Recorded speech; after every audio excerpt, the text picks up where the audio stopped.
We're going to talk about Baltimore and Miami now. And so I think it played out even more on the nose than what I thought, but Baltimore's the better team. They're the more physical team. And I think more than anything, they're more confident. And so, like confidence is a big thing we've been talking about with the Dolphins. They're every week it's like they say we can't beat anybody good. They say we can't beat anybody good. You beat Dallas. Guys, see we can beat good teams. Like trying to build the confidence. Prove it to themselves. And that's why I thought last week when they played the Ravens just know. When they played Dallas last week and they got those two big shots off the bat, which I got to give Tua a lot of credit for, those were big-time throws. They gave them confidence in that game. And, I think you come to Baltimore this week, and we had Zach Sealer on. You talk about the physicality. He played in Baltimore. He knows what it's about. But it's also this confidence that both the Harbaugh brothers have. And Jim has it one way, and it rubs people a lot of the wrong way. And John's like the guy that is a little bit more buffed out. He's just a little bit more buffed out, right? Yeah. But he's still got that asshole confidence about him. And I think it comes down to one play that encapsulated the whole game. Because there was that same conversation, who was going to be chasing who in this game. Because early on, even though the Ravens had them in 3rd and long in the red zone, they with Kyle Hamilton down and Stevens down, they were getting the ball moved on them, but they had chances. But the bottom line is, Cheetah misses that touchdown in the end zone. You're kind of wondering, is Baltimore going to get tight at some point if they had converted and been down? If Cheetah caught the ball, Baltimore's down. Yeah, that's brutal. I think the answer is you wouldn't have been able to keep up. And I think the answer is the rest of the game provided you the answer, but that 4th and 7.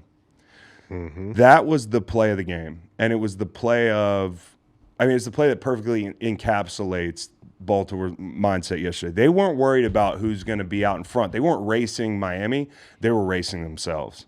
Like 4th and 7, it's 21-13. You get the ball out of the half. Okay, so we often talk about the middle 8. So what do you want to do here? You get the best kicker in the world. It's 4th and 7. You just missed on 3rd down for the first time like all game. And you've got a chance to kick this field goal and go up 24-13. 2-score lead going into half against this explosive offense. Even though they average about 19 points, which I've said for a month now in games they play playoff teams. And where did they land in this game? 19 points. Okay, so when I'm right about some shit. But Baltimore, right? But Baltimore, 4th and 7, the safe play would be kick a field goal, get a stop, take this to the half. Worst case scenario, you're still up. Lead. They say, fuck that. They go 4th and 7. They throw the ball to Likely, makes a one-handed catch, and he's out the gate. One-handed left-handed catch, tucks it, doesn't touch it with his right hand, and then proceeds Ricard had a one-hander. Run it in. I mean, but Ricard had a one-hander just like it. Those were the type of decisions because the 2 possessions prior, and we're fans, and we're sitting here, and I got money on Baltimore. And although I say... Who doesn't? And I say although a lot of people, although Miami... Although Miami averages 19 points a game in these big games, I'm still waiting for the game that they score 30. And I'm like, I hope it's not today. And before the half, they got the ball with 9 minutes to go, and Baltimore's starting to get the run game going to get over midfield, and you're thinking, slow down a little bit. Like if you can time this up, you can get a stop and get a 2-for-1 and that sort of thing. But instead, they take a shot to Beckham. And Odell Beckham, like, that's why he's here. You can say Odell's not a top 5 wide receiver anymore, not a top 10 wide receiver anymore, whatever you want to say. But when there's a big 50-50 ball or a shot you want to take, is there anybody better ball skills than him with the ball skills and turning that right ankle and getting both feet down? Crazy. So they take a shot there. And then the one that was really confounding to me was they get the ball and, there's like 5-6 minutes to go before the half. And I'm like, okay, this is the time you have a big chunk drive where you eat the clock up and you secure the 2-for-1. Fuck it. Shot the flowers. They were not playing against Miami. They were playing against themselves. They were trying to see how great they could be that day offensively, and it was incredible. It was obvious. It was incredible. Like you said, that confidence stuff it's worth its weight in gold. And all levels of that team on both sides of the football have, at all the key positions. Special teams out of the half. They are so confident. They are so confident, and we've talked about the way that Roquan lays the gauntlet down for this team, and I have no doubt that this week, after some of the comments, it's evident to me that Lamar reads Twitter, okay? He sees the things that we say. Mm-hmm. for better or worse, and obviously it's Won't for, be like not Mike quarterback. Flores. it's for fucking better. That was some quarterbacky shit I saw yesterday.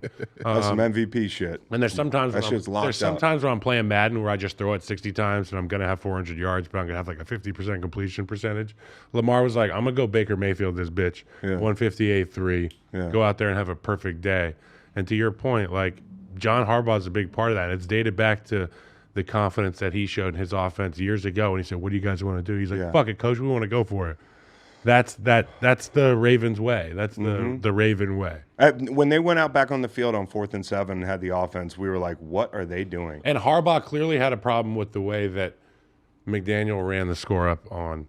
Well, I kind of wondered after the game Sean Payton. if Sean Payton and Harbaugh are buddies. Yeah, to like your they point. text. And there was a Dolphins reporter who was down there complaining about them airing it out with the back out. I'm like, oh, that's really rich. Snoop, stop. Yeah, stop. Like, so the point is, So the point I want to make is they have the confidence, they have the players, they have the MVP where they trust him enough on 4th and 7 with everything that was at stake before the half to go.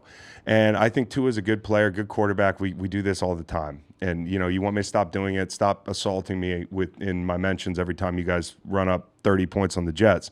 In these games, in the beginning of the game, the windows were there. And those linebackers, if you have good linebackers, eventually those hook windows and those quick throws, they go away. They close a lot quicker. And, for Baltimore, they might be saying, hey, we'll give them the windows early, and then we're going to take them away. And you could feel a point in the game where it switched. And not only was it being down and having to play under pressure, but it was, we're taking those windows away. You sail some balls. There's some turnovers. But more than anything, that front just started to get there. And the pressure in the middle of the pocket is really tough for him because of his size and that sort of thing. And I think, when you talk about confidence and the 4th and 7 juxtaposed to, the Dolphins coming out in the third quarter, they're down 22 points. They got they're supposed to be like the Golden State Warriors, no lead safe, right? Yeah. That's what the Chiefs were when they played Houston a couple years ago in the playoffs. That's not this group. Because on 3rd and 15, they're checking down one read. Third and 15, they're checking down one read. Like 3rd and 20, they're checking down one read. So they're not like they've kind of said, hey, there's just no way we can get back in this game, and it's only going to get worse. And you could feel that when the tide turned. I know Claypool dropped the touchdown. I know Cheetah dropped the touchdown, but that's not the difference in the game.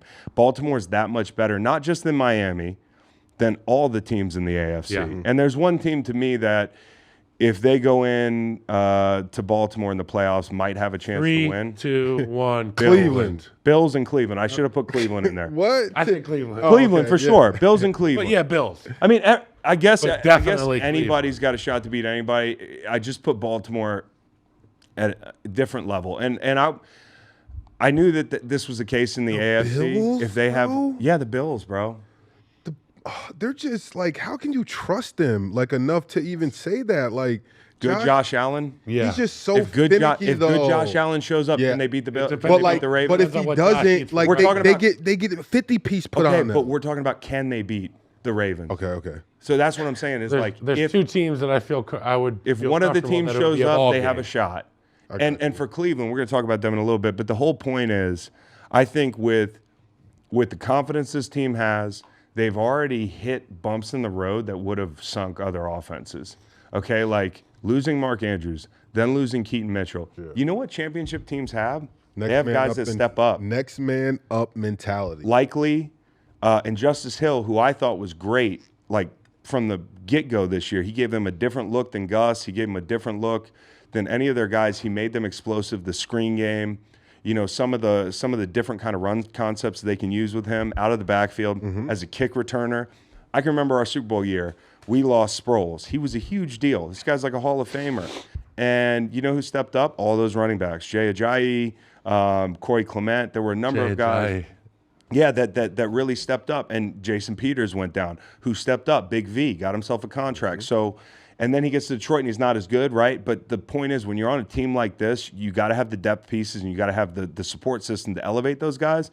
They have this. And so. Hey, and want to say shout out to UVA alum Morgan Moses on that O-line and playing very well, running down, like cleaning off the He's had a pile. really good career, man. Yeah, he really has. He's been awesome. And what a good guy, he's a too. guy that Great he guy. definitely, he's had injuries before, but to see him still out there playing well and being part of like maybe an MVP and like MVP offense right now, like if Lamar ends up getting it, like you don't get that without your O-line. Everyone up front playing very well week to week, and that's what the Ravens O-line have been doing. And they have played well, but they've also had a couple bumps in the road where Ronnie Stanley's been hurt and he hasn't played well, and so like the point, an MVP is perfectly encapsulated in this guy, Lamar Jackson. I mean, he's everything you want in an MVP. You throw the stats out, because when I watch the Ravens, they should not be this good.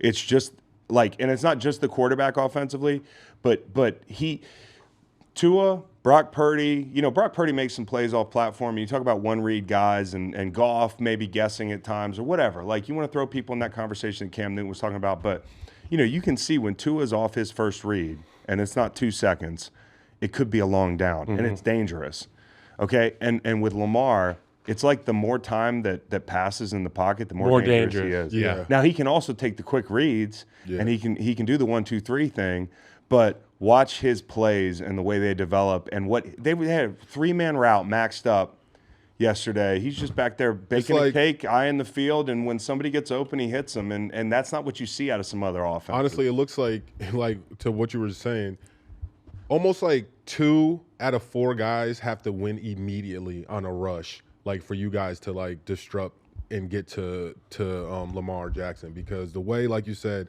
that when a play is extended, that after the initial like, oh my God, he's gonna get sacked. Once you realize he's not gonna get sacked, it's almost like, oh, he's about to get 20 yards. You're rushing to contain, not to get home. Almost like you're rushing to keep him home. But it's just like he's a guy. Even when you're rushing to contain, he still finds a way. He changes the way people rush.